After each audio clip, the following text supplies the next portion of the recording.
बहुत बहुत धन्यवाद। आज पौधा समन्वय समिति के तत्वावधान में आज हम लोग बहुत गंभीर मुद्दों पर यहाँ पर विचार कर रहे हैं और यहाँ पर एक से बढ़कर एक विचारों को रखने का काम हमारे समाज के लोग कर रहे हैं। मन में पीड़ा बहुत है, ज्ञान भी हमें बहुत है, लेकिन वैसा ज्ञान किस काम का जो सार्थकता की तरफ नहीं है। आज गरीबी को आप देख लीजिए, आज पलायन कौन कर रहा है वहाँ पर? जल जंगल जमीन का मालिक पलायन कर रहा है। रेजा भूमि का काम कौन कर रहा है? जल जंगल जमीन का मालिक कर रहा है। और हम संविधान की बातें कर रहे हैं, संविधान की किताबों में जो प्रावधान दिए गए हैं उसके बारे में बात कर रहे हैं और वो कहीं भी यहाँ पर लागू नहीं हो पा रहा। हम बोल रहे हैं कि 5वीं अनुसूची लागू है लेकिन लागू नहीं, वैसा कानून लागू है लेकिन लागू नहीं, क्षमता जजमेंट लागू है लेकिन लागू नहीं, CAT SPT लागू है लेकिन लागू नहीं, विल्किंसन रूल लागू है लेकिन लागू नहीं, भूमि अधिग्रहण अधिनियम लागू है लेकिन लागू नहीं। क्या सच्चाई है या नहीं है सच्चाई? आज पूरा सादा पट्टा में पूरा राज्य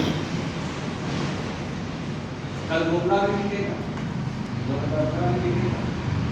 जिस तरीके से औद्योगिकरण हो रहा है, जिस तरीके से आबादियों की आबादी यहाँ पे बढ़ रही है, जिस तरीके का षड्यंत्र यहाँ पे जो ताना बाना बुना जा रहा है, किस तरीके से हमारे संसाधनों को लूट कर अपने अधीन बनाया जाए, ये परंपरा आज से नहीं चल रहा है। ये अंग्रेजों के समय से चल रहा है और अंग्रेजों के पहले डच के समय से भी चल रहा था।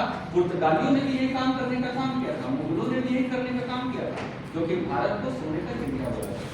और उसी तरीके से आज झारखंड को भी एक गर्व कहा जा सकता है संसाधनों का, कोयला का, तांबा का, ऑक्साइड का, सारा चीज का यहाँ पर संसाधन का ये गर्भगृह है। लेकिन आज हम तो प्रैक्टिकली इस चीज को देख रहे हैं। हमको लगता था कि पलायन केवल झारखंड के गांवों में होगा, लेकिन नहीं, रांची राजधानी में भी पलायन है। तमिलनाडु काम करने जा रहा है, क्योंकि मैं भी एक विद्यालय ही चलाता हूँ और विद्यालय चलाने के क्रम में मैं एक चीज बता रहा, बहुत मेहनत करना पड़ता है। आदिवासियों को अगर नौकरियों में आरक्षण के लिए आर्टिकल 16 क्लॉज 4 के तहत आरक्षण का प्रावधान मिला कि नौकरियों में उनको आरक्षण का प्रोविजन दिया गया, लेकिन व्यवसाय में कहीं आरक्षण का प्रावधान नहीं दिया गया है और व्यवसाय अपने दम पे खड़ा करना पड़ता है और उन पूंजीपतियों से टक्कर लेना पड़ता है जिसके सामने आपके पास कोई भी संसाधन नहीं है। और मैं रांची में आज विद्यालय चलाने का काम कर रहा हूँ, त्रिपुराना में, जहाँ पे कि बहुत सारे बड़े बड़े विद्यालय हैं। वहां पर एक एक विद्यालय में 60,000 70,000 जो एडमिशन चार्ज लगता है, महीना में 3,000 साढ़े 3,000 महीना जो है फीस लगता है। क्या आदिवासी बच्चे वहां नहीं पढ़ते हैं? क्या पढ़ते हैं या नहीं पढ़ते? पढ़ते हैं। तो क्या सब जो आदिवासी केवल गांव में ही रह रहे हैं कि कुछ लोगों ने आरक्षण का लाभ लेकर नौकरी और राजनीति में भी जाने का काम किया? उनके बच्चे आज कहाँ पढ़ रहे? बढ़िया बढ़िया जो है प्राइवेट स्कूल में पढ़ने का काम कर रहे हैं। आज हम पूछना चाहते हैं, UPSC का रिजल्ट कितना रांची से आया, झारखंड से कितना आया? शिक्षा का मायने क्या होना चाहिए? मैं उस समय से बातों को समझने का प्रयास कर रहा हूँ। शिक्षा शिक्षा शिक्षा, क्या डिग्री लेना ही शिक्षा है? क्या IAS बनना ही शिक्षा है? क्या मंत्री विधायक बनना ही शिक्षा है? या शिक्षा का परिभाषा कुछ और होना चाहिए? हम जितना बात को समझ सके, जितने उसको ग्रहण कर सके, हमको लगता है शिक्षा वो माध्यम है जिससे हम अपने जीवन को बेहतर बनाने के लिए, अपने समाज को बेहतर बनाने के लिए उसको प्रयोग में ला सके, उसके बेहतरी के लिए काम कर सके, वही शिक्षा है। आज यहाँ तो CO वीडियो करप्ट है जी, यहाँ का पदाधिकारी करप्ट है, जो डिग्री लेके परीक्षा का पास करके मेरिट में आया है और उसको हम बोलते हैं कि वो शिक्षित है और वो आपके लिए काम करेगा। वैसा डिग्रीधारियों से हम बोल रहे हैं कि वो मेरे लिए संविधान को रक्षा करके जो संवैधानिक प्रावधान है उसको लागू करने का काम करेगा और संरक्षित करने का काम करेगा। ये कहीं ना कहीं हमको लगता है बहुत बड़ा बेईमानी है। आज जो ट्राइबल समाज के लोग हैं, जो अनुसूचित जनजाति या फिर आदिवासी समाज के लोग हैं, वो सोचते थे कि हम झारखंड प्रदेश में डिप्टी कलेक्टर बनेंगे। इस राज्य में तो झारखंड लोक सेवा आयोग के अध्यक्ष का भी नियुक्ति आज तक नहीं हुआ। और मेरा ST समाज का लोग क्या बोल रहा है कि BPSC का परीक्षा लिखने जा रहे हैं। गजब विडम्बना है, इसीलिए झारखंड राज्य बना था क्या? हाँ, झारखंड राज्य में झारखंड लोक सेवा आयोग का परीक्षा नहीं होगा। परीक्षा होगा तो कदाचार और भ्रष्टाचार से भरा हुआ रहेगा, और हमारा लोग झारखंड राज्य में नौकरी नहीं लेके बिहार में यूपीएससी का तैयारी करेगा। गजब बेटा बना। तो फिर ऐसा झारखंड राज्य का क्या मतलब? क्यों झारखंड बना? झारखंड बनाने का क्या मतलब है? अब देखिए यहाँ पर देशव्यापी आंदोलन, राज्यव्यापी आंदोलन, बहुत सारे आंदोलनों का बात हुआ, लेकिन हम लोग को यह भी समझना होगा कि संविधान में 12 अनुसूचियां हैं और सभी अनुसूचियों में अलग अलग चीजों का उल्लेख किया गया है। 7वीं अनुसूची में जो है संघ के अधिकार, राज्य के अधिकार और संबंधित सूची का भी जिक्र किया गया है। अब ये भारतवर्ष अमेरिका की तरह एक देश नहीं है, ये फेडरल स्ट्रक्चर पे काम करता है, संघीय ढांचे पर काम करता है। यहाँ राज्य की सरकार का अलग दायित्व है, केंद्र की सरकार का अलग दायित्व है। और इस बात को हम लोग को समझना पड़ेगा कि लोकतंत्र में हम सभी को वोट देते हैं या नहीं देते? आप लोग सभी को वोट देते हैं कि नहीं? वो तो वोट का पहचान पत्र है कि नहीं है? हम पूछना चाहते हैं किस लिए वोट देते हैं? हम लोग किस लिए वोट देते हैं? सारे लोग तो अपने अधिकार के लिए वोट देते हैं, अपने उत्थान के लिए वोट देते हैं, अपने विकास के लिए वोट देते हैं। क्या आदिवासी समाज अपने उत्थान, अपने विकास, अपने सारे चीजों को पूरा करने के लिए आज वोट दे रहा है क्या? इस बात को हम लोग आज समझेंगे। आज आप ये चीज सोचिए, बहुत सारे मंत्री हैं, हम नाम नहीं लेना चाहेंगे, व्यक्तिगत टिप्पणी हम नहीं करना चाहते। जब वह कानून बनने की बात आई तो एक मंत्री सड़कों पर निकल के प्रेस कॉन्फ्रेंस करने का काम करती है और बोलती है कि आज ये वक्फ बोर्ड का जो बिल लाया गया है, इससे जो है आज मुसलमानों को क्षति होगा, कल बौद्धों को क्षति होगा, परसों जैनियों को क्षति होगा, ईसाइयों को क्षति होगा और आदिवासियों को भी क्षति होगा। लेकिन हम उस माननीय सांसद विधायक से पूछना चाहते हैं कि इस राज्य में आपको विधायक के तौर पे चुना गया कि सांसद बनाया गया? विधायक बनाया गया। विधायक का काम क्या? आप मंत्री भी बने तो आप राज्य के मामलों को क्या उस संवेदनशीलता से देखते हैं? आप बोल रहे हैं कि 22 लाख एकड़ जमीन लैंड बैंक के रूप में रघुवर दास की सरकार में ली गई। 6 साल से तो आपकी सरकार है, क्यों रद्द करने का काम किया गया? क्या रद्द करने का काम किया गया? नहीं किया गया। लैंड बैंक किसका है? हमारा, हमारे सामाजिक जमीन का है। ये लैंड बैंक बना गया और इस लैंड बैंक में क्या किया जा रहा है? पूंजीपतियों को बाहर से बुला के 1 रुपया में जमीन देने का, टोकन अमाउंट में जमीन देने का काम किया जा रहा है। कितने किसानों को 1 रुपया में 10 एकड़ जमीन दिया गया है? आप बताइए, किसानी करने के लिए कितना दिया गया?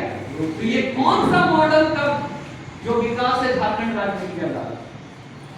इस चीज को हम लोग को समझना पड़ेगा। कभी कभी तो हमको बहुत आश्चर्य होता है कि हम लोग अपने आप को बहुत बड़ा शिक्षाविद, बहुत बड़ा जानकार बोलते हैं, तो क्या बजट हर साल झारखंड की विधानसभा में पेश होता है या नहीं होता है? जब झारखंड की विधानसभा में हर साल बजट पेश होता है तो क्या हम लोग कभी सामाजिक तौर पर इस बात का आकलन करते हैं कि ये बजट हमारे पक्ष में कितना है या नहीं? कभी नहीं करने का काम करते। हमारे समाज में बहुत सारे इकोनॉमिस्ट, इकोनॉमी के प्रोफेसर, हिस्ट्री के प्रोफेसर और पता नहीं किस किस सब्जेक्ट के प्रोफेसर हैं, लेकिन कभी भी इन सारे मुद्दों पे क्या बोलते हुए आप देखे हैं क्या? कौन शिक्षित करेगा समाज को? शिक्षा की बात हो रही है, कौन शिक्षित करेगा समाज को? क्या गांव का आदमी शिक्षित करेगा? क्या डिग्रीधारी शिक्षित करेगा? कौन शिक्षित करेगा? तो बाबा साहब का भी यहाँ पर बार-बार नाम आ रहा था, लेकिन बाबा साहब ये भी कहा कि सबसे ज्यादा अगर ठगने का काम किया है तो आज शिक्षित वर्ग के हमारे जो है एसटी, एससी, ओबीसी के लोग ठगने का काम किया। तो ये आरक्षण जो है ना, वो पेट पालने के लिए नहीं मिला था, अपने मतलब धर्म पत्नी को वीकेंड में शॉपिंग कराने के लिए नहीं मिला था, ब्रांडेड कपड़ा पहनने के लिए भी नहीं मिला था। लेकिन आज वास्तविकता क्या है? 28 आदिवासी एसटी आरक्षित सीट है। आदिवासियों के मामले में कितने आदिवासी विधायक सदन में बोलते हैं? आज आप बोलिए कानून और गैर कानूनी का बात हो रहा है। हम तो बार बार इस बात को बोलते हैं, धड़ल्ले से यहाँ पर गैर कानूनी काम हो रहा है झारखंड राज्य में। जब सीएनटी का जमीन कोई गैर आदिवासी किसी तरीके से लूट लेता है, हमारा बेचारा आदिवासी गरीब किसी तरीके से 15 जो हमारा देश का न्यायपालिका है, एक दिन में कोई आदेश न्यायालय से नहीं आता। 15 साल 20 साल एक पीढ़ी को भर जाना पड़ता है, तो दूसरे पीढ़ी में कोई आदेश हमारे न्यायालय का आता। अपना मुर्गी को बेच के, अपना चिंगना को बेच के, अपना धान को बेच के वो कोर्ट में जो है गुहार लगाता है न्यायपालिका के सामने। और 20 साल के बाद 25 साल के बाद उसके पक्ष में ऑर्डर आता है कि इस आदिवासी को वापस जमीन मिला। 8000 ऐसा मामला है झारखंड राज्य में, क्या वो जमीन वापस हुआ? हम कानून की बात कर रहे हैं, क्या जमीन वापस हुआ? एक भी जमीन वापस होने का काम नहीं हुआ। और हम कानून की बात कर रहे हैं, कानून को कौन नहीं मान रहा है? ये जमीन कौन वापस दिलाएगा? हम दिलाएंगे, आप दिलाएंगे, ग्राम सभा दिलाएगा, पुलिस प्रशासन दिलाएगा, एसी दिलाएगा, डीसी दिलाएगा, भू राजस्व मंत्रालय दिलाएगा, मुख्यमंत्री दिलाएगा, मंत्री दिलाएगा, कौन दिलाएगा? दो चीज होता है, दो शब्द है, एक है पावर और दूसरा है अथॉरिटी। दोनों शब्दों को हम लोगों को समझना पड़ेगा। हम भले ही कितना आज सामाजिक कार्यकर्ता में बहुत बड़ा औहदे पे पहुंच जाए, लेकिन सीओ का काम हम नहीं कर सकते। सीओ एक अकाउंटेबल पर्सन है जो जमीन की देख रेख एक अंचल में करने का काम करता है। वो सामाजिक कार्यकर्ता के तौर पे हम कभी नहीं कर पाएंगे, लेकिन क्या वो सीओ जो अकाउंटेबल पर्सन है, क्या वो एसटीओ जो अकाउंटेबल पर्सन है, क्या वो एसी जो अकाउंटेबल पर्सन है, क्या वो डीसी जो अकाउंटेबल पर्सन है, क्या वो कमिश्नर जो अकाउंटेबल पर्सन है, क्या उस विभाग का सचिव जो अकाउंटेबल पर्सन है, क्या उस मंत्रालय का मंत्री जो अकाउंटेबल पर्सन है, क्या उस राज्य का मुख्यमंत्री जो अकाउंटेबल पर्सन है, क्या आपके जमीनों का दखल दिलाने के लिए कोई भी पहल करने का काम कर रहा है? नहीं कर रहा। लोग बोलता है राजनीति, अरे राज्य में रहते हैं तो राज्य की नीति से आप प्रभावित होइएगा। आज मैया सम्मान योजना वाला एक नीति बनी, तो जो भी नीति बना उसका लाभ मिल रहा है, जो भी उस मापदंड को पूरा कर रहे हैं मिल रहा है। तो हमारे जमीनों को बचाने के लिए वर्तमान में सरकार ने क्या नीति को अपनाने का काम किया? हम छोटे छोटे चीजों पे आज बढ़ते जा रहे हैं और हम बार वो बोल रहे हैं, व्यक्तिगत टिप्पणी हमको जरा सा भी नहीं करना। हमको बस यही चीज बोलना है कि गुलाम जो आज हम जो गुलामी को स्वीकार कर लिए, हमारे पूर्वजों ने उस गुलामी को स्वीकार करने का काम नहीं किया। आज हम अपने को शिक्षित बोलते हैं, आज हम आईआईटीएन हैं, आज हम आईएएस हैं, आज हम आईपीएस हैं, आज हम मुख्यमंत्री हैं, लेकिन फिर भी हम गुलाम हैं। लेकिन तिलका मांझी कोई डिग्रीधारी नहीं थे, कोई आईएएस नहीं थे, कोई आईआईटीएन नहीं थे, लेकिन उन्होंने गुलामी को कभी स्वीकार नहीं किया। तो अब हम लोग को तय करना है कि डिग्रीधारी बनना है कि बाबा तिलका मांझी जैसा बनना है, सिद्धू कानू जैसा बनना है, फिर बुद्धू भगत जैसा बनना है, नीलांबर पीतांबर जैसा बनना है। ये हम लोग को तय करना कि हम लोग को बनना क्या है। और आज हम गुलाम कैसे बने हैं? देखिए, हमेशा इस चीज को हम बोलते हैं, सीएटी या एसपीटी की हम लोग बात करते हैं, लेकिन सर क्यों बनना होगा? इसके पीछे उस आइडियोलॉजी को हम लोग को समझने का कोशिश करना पड़ेगा। लेकिन आज हम लोग पढ़ा का भी बात कर रहे हैं, तो पढ़ा भी कभी ना कभी उसका निर्माण जरूर हुआ, किस परिस्थिति में हुआ होगा, क्यों हुआ होगा, उसको भी हम लोग को एक बार आकलन और उसको समझने का जरूरत है। क्योंकि उस समय पढ़ा के द्वारा ही सारे चीजों का संचालन किया जाता था, चाहे वो क्रिमिनल ऑफेंसेस होते थे, चाहे दीवानी के मामले होते थे, चाहे किसी भी तरह के सामाजिक धार्मिक मामले होते थे, पढ़ा के द्वारा उसका निष्पादन किया जाता था। लेकिन 1773 में रेगुलेटिंग एक्ट ही बना, उसके बाद भारतवर्ष में कलकत्ता में जो है आपका सर्वोच्च न्यायालय की भी स्थापना हुई। तो ये सारा चीज है, इस चीजों को हम लोग को समझना पड़ेगा। तो आज हम गुलाम हैं और ये सच्चाई है, और आज हमको गुलाम बना दिया गया है। किस तरह का गुलाम बनाया गया? पहला गुलाम बनाया गया बौद्धिक गुलाम। बौद्धिक गुलाम कैसे बनाया गया? आपको उस तरीके का शिक्षा नहीं दिया गया या फिर नहीं दिया जा रहा है जिससे कि आप अपने डेवलपमेंट, अपने अधिकार, अपना जो है विकास का बात करें।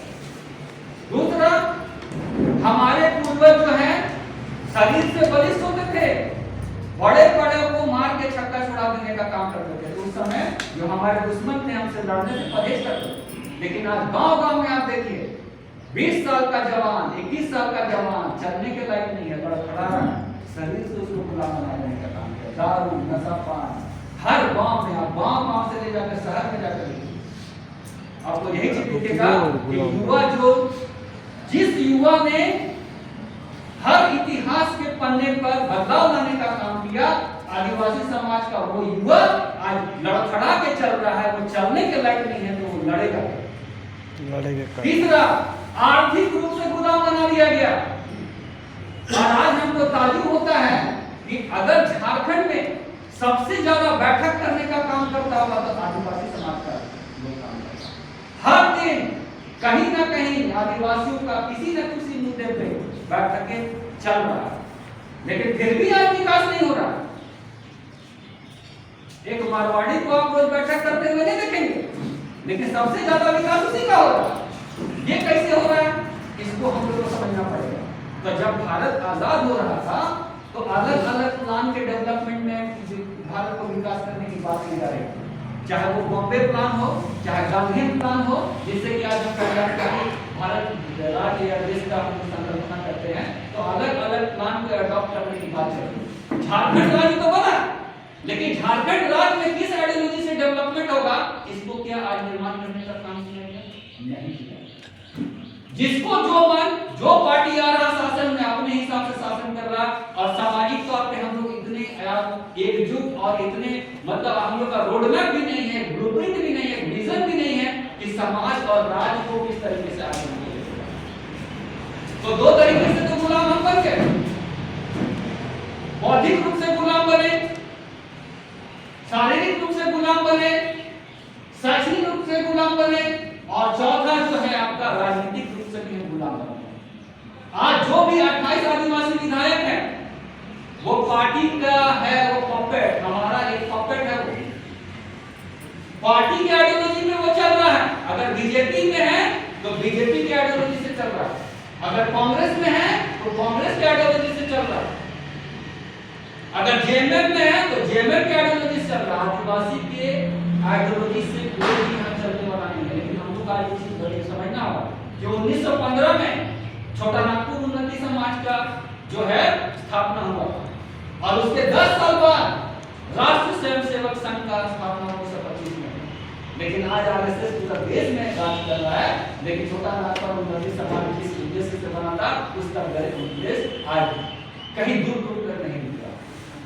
तो इस चीज को हमको समझना होगा कि सारी ताकतें मिलकर ही हम लोग को एक ताकतवर इंसान बना सकता है, ताकतवर समाज बना सकता है। ना राजनीति से हम समाज को अलग कर सकते हैं, ना समाज से राजनीति अलग हो सकता है, ना अर्थ अलग हो सकता है, ना शरीर हमारा अलग हो सकता है, ना मेरा मन मस्तिष्क अलग हो सकता है। सब चीज मिलेगा तभी हम आंदोलन। देखिए अब एक चीज है आंदोलन, बहुत सारे भाई बोल रहे थे कि आंदोलन का मतलब सड़क पर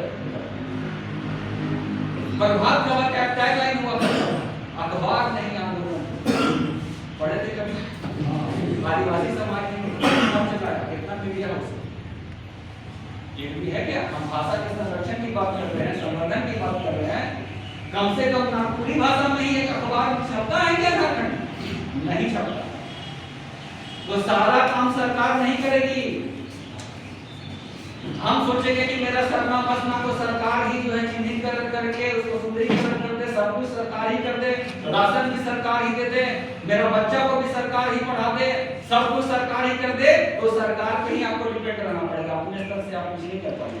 अब स्कूल खोलने का बात हो रहा है, हमारे पास हमारे समाज के लोग एक बार में 1000 विद्यालय कैसे खोल पाए, उसका क्या रोड मैप है? नहीं है। अल्पसंख्यक विद्यालय जो होता है वो सरकारी अनुदान के चलता है, सरकार का एक अनुदान है। क्या हम लोगों ने सरना समाज के लोगों ने कभी ये कोशिश की कि सरकार का अनुदान हमें भी ग्रांट होना चाहिए झारखंड में? नहीं, ये हमारा मांग है, नहीं है मांग। तो देखिए विकास दो तरीके से होगा। एक व्यक्तिगत तौर से आप विकास कर सकते हैं, एक सामाजिक तौर से आप विकास कर सकते हैं, तीसरा राजनीतिक तौर से विकास कर सकते हैं, चौथा धार्मिक तौर से विकास कर सकते हैं। तो आपको अब तय करना होगा कि सामाजिक तौर से हम विकास कैसे करेंगे। आपको तय करना होगा कि कि धार्मिक रूप से हम विकास कैसे करेंगे, आपको तय करना होगा कि राजनीतिक तौर से हम कैसे विकास करेंगे। और हर आंदोलन में जो है एक ब्लूप्रिंट और रोड मैप और उसका एक रास्ता तय होना चाहिए कि किस रास्ते से जाएंगे ताकि हमको मंजिल 100% मिले, तभी जाकर विकास होगा। नहीं तो तिलका मांझी जो है, जो बीडी सावरकर के द्वारा 1758 में जो पहला पहला भारत का स्वतंत्रता संग्राम बोला गया, उसके 100 साल पहले जो है तिलका मांझी अंग्रेजों से लड़ने का बात करते, लेकिन इतिहास के पन्नों में नहीं चला है। अब देखिए भाषा की बात करते हैं, थोड़ो मुंडारी वो सरकारी खड़ी, कौन सा सरकारी स्कूल में पढ़ाई होता है, होना चाहिए नहीं होना चाहिए? तो हेमंत सोरेन बबुआ सरकार क्या कर, ये भारतीय बबुआ सरकार, बबुआ सरकार ने बबुआ सरकार क्या कर, कौन रोका है कुड़ों को यहाँ के विद्यालयों में लागू करने से? कौन रोका है खड़िया संताली मुंडा को यहाँ पर लागू करने के लिए? तो रोका है क्या गुरबानी मोटा पर लागू करने के लिए? नहीं लागू है। लेकिन हम लोग जो है सरकारों की तलवा चाटने के काम करते हैं। कोई कांग्रेस में जा रहा है, कोई भाजपा में जा रहा है, कोई जेडीयू में जा रहा है और अपने आका को जाकर दिखा रहा है कि हम अपने समाज के सर्वे सर्वा। ऐसा नहीं चलेगा, सर्वे सर्वा कोई नहीं हो सकता समाज का। होगा क्या? जिस दिन एक व्यक्ति समाज का सर्वे सर्वा होगा उस दिन समाज का पतन तय। इसीलिए समाज का जो नियंत्रण है वो समाज के हाथों में होना चाहिए, ना कि एक व्यक्ति के हाथों में। आप देखिए, आप सरना रैंक का मामला है, आज मुख्यमंत्री क्या किए, तपोवन मंदिर में जाकर उद्घाटन किए ना, हम तो उसमें 100 करोड़ का योजना, और आप सरना के लिए कितना किए, 6 करोड़, और उसमें हम लड़ रहे हैं। बहुत बड़ा काम कर दिए क्या? 22,000 करोड़ जो है मेरा ट्राइबल सरना का हमको दो ना, देंगे? 1,36,000 करोड़ मांग रहे हैं, जाकर ढिंढोरा पीट रहे हैं। ये मेरा जो है कोयला का पैसा 1,36,000 करोड़ दो हम विकास करेंगे। तो 1,36,000 करोड़ जो कोयला यहाँ का जमीन से निकल रहा किसका है? तो हेमंत सोरेन का है कि यहाँ के आदिवासी निवासियों का?